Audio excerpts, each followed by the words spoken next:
Iniciamos hoy una exploración calmada, reflexiva sobre una figura realmente excepcional de la antigüedad tardía, Hipatia de Alejandría. Efectivamente. Vamos a usar como base la información de un artículo enciclopédico muy detallado. Ajá. Y la idea es conversar sobre quién fue, su trabajo intelectual, que fue muy relevante, el ambiente tan convulso de su ciudad, Alejandría. Sí, una época compleja. Y bueno, las circunstancias de su muerte, que fue trágica, y cómo se ha construido su leyenda después. Exacto. Intentaremos mirar un poco más allá de, digamos, las simplificaciones habituales, para acercarnos a la Hipatia de verdad, una filósofa, matemática, astrónoma, que lideró la escuela neoplatónica de Alejandría. Justo a principios del siglo V, ¿verdad? Un momento de cambios profundos. Eso es. Pues situémonos primero en sus orígenes. ¿Nació en Alejandría? Las fechas son... Pues no hay certeza absoluta, pero se suele decir que entre el 355 y el 370. Su padre, Teón, era un matemático y astrónomo bastante conocido en la época. Y llama mucho la atención la educación que recibió, ¿no? Muy completa. Sí, excepcional para una mujer de su tiempo. No solo filosofía y ciencias, que ya era mucho, sino también oratoria e incluso, fíjate, preparación física. Remo, hípica, algo muy poco común. Curioso. Hay una frase que se atribuye a su padre, a Teón: reserva tu derecho a pensar. Y vaya si lo hizo. Pensó y enseñó. Hacia el año 400 ya era, digamos, la cabeza visible de la escuela neoplatónica de Alejandría. El neoplatonismo, ¿en qué consistía exactamente en ese momento? Bueno, era una corriente filosófica muy influyente. Reinterpretaban a Platón buscando una comprensión más profunda, casi espiritual, ¿sabes? Del universo, la ética. Entiendo. Y Hipatia enseñaba estas ideas, y también matemáticas, astronomía, a un grupo selecto, pero mixto. Había paganos y cristianos. Ah, ambos. Sí, sí.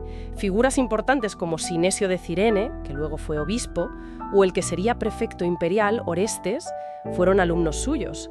Las cartas de Sinesio, de hecho, son una fuente clave para conocerla. Y por lo que cuentan esas fuentes, parece que estaba muy comprometida con una vida dedicada al conocimiento, a la virtud. Se habla de las sofirósines. Exacto, las sofirósine. Sabiduría, autocontrol, moderación. Eligió la virginidad, dedicarse plenamente al intelecto. Hay una anécdota famosa que cuenta Damasio. La del paño. Esa misma.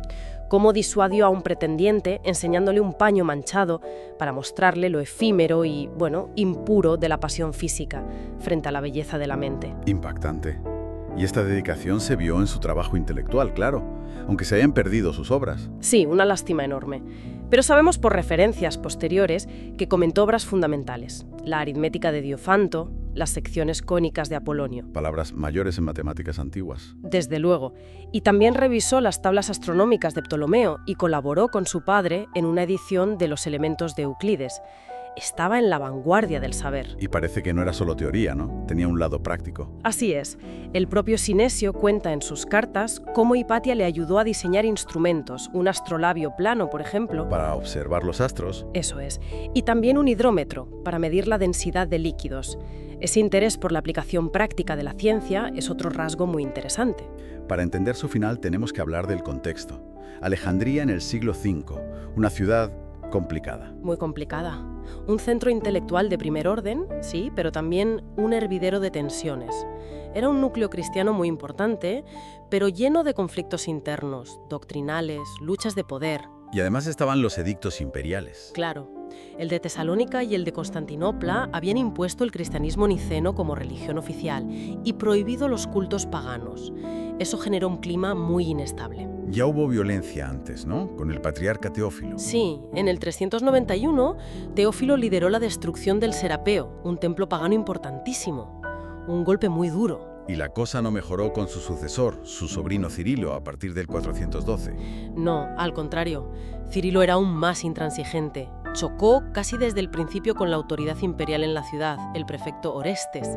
Y Orestes... había sido alumno de Hipatia. Exacto. Hubo violencia promovida por partidarios de Cirilo contra otros cristianos, como los novacianos, y contra la comunidad judía, y un enfrentamiento muy grave cuando unos monjes fanáticos atacaron al propio Orestes. Un clima terrible. Y en ese ambiente tan cargado empezó a correr el rumor. Como Hipatia era cercana a Orestes, tenía influencia sobre él, pues se dijo que ella era el obstáculo para la reconciliación entre Orestes y Cirilo. Sí, la señalaron. La señalaron como un problema político. Y así llegamos al horror. marzo del 415 o 416 en Cuaresma. Sí, una turba de cristianos exaltados, parece que liderados por un clérigo menor, un lector llamado Pedro, la asaltó en plena calle. ¿La sacaron de su carruaje? La arrastraron hasta una iglesia, el Cesario, que antes había sido templo y ahora era iglesia cristiana. Allí la desnudaron y la asesinaron brutalmente. La golpearon con óstraca, trozos de cerámica, tejas. ¡Qué espanto! Y no acabó ahí. Descuartizaron su cuerpo y quemaron los restos. Tendría unos 45 o 60 años, según la fecha de nacimiento que aceptemos. Terrible. ¿Y qué se dijo sobre la autoría? ¿Los motivos? Pues mira, el historiador Sócrates Escolástico, que es contemporáneo, dice que el crimen trajo no escaso oprobio sobre Cirilo y la iglesia local. O sea, lo relaciona directamente. Sí. Luego, otras fuentes posteriores, paganas y cristianas, también apuntan a él. El debate histórico está en si Cirilo fue el instigador directo o si sus partidarios actuaron por su cuenta, llevados por ese fanatismo que él mismo fomentaba. ¿Y los motivos? ¿Solo religiosos? Probablemente una mezcla. Intolerancia religiosa, desde luego, pero también motivos políticos claros, eliminar su influencia sobre Orestes, quizá venganza por incidentes previos con los monjes, o una advertencia brutal al poder imperial. La historiadora María Dielselska insiste mucho en el peso de las motivaciones políticas. Y lo increíble es que Cirilo apenas sufrió consecuencias, ¿no? Sorprendentemente leves. Hubo una investigación imperial, sí, pero el castigo fue mínimo. Retirada temporal de su guardia, poco más. Y la escuela filosófica de Alejandría, aunque tocada, siguió funcionando. Y Cirilo acabó siendo santo y doctor de la Iglesia. Curioso, ¿verdad? Mientras la figura de Hipatia ha ido cambiando con los siglos. Respetada en su tiempo, los paganos posteriores la vieron como mártir del helenismo. La Ilustración la usó como símbolo anticlerical de la razón frente al fanatismo. Luego el romanticismo, el feminismo... ¿Y el mito de la biblioteca? Ah, sí. Importantísimo desmentirlo. Hipatia no tuvo nada que ver con la destrucción de la gran biblioteca de Alejandría. Eso es falso, un error muy común. Pero su nombre perdura. Hay un cráter lunar, un asteroide. Un pequeño homenaje de la ciencia, sí. En resumen, entonces, una intelectual brillante, pionera en una época de enormes turbulencias. Y su muerte, pues un reflejo brutal de las luchas de poder, políticas y religiosas de su tiempo. Exacto.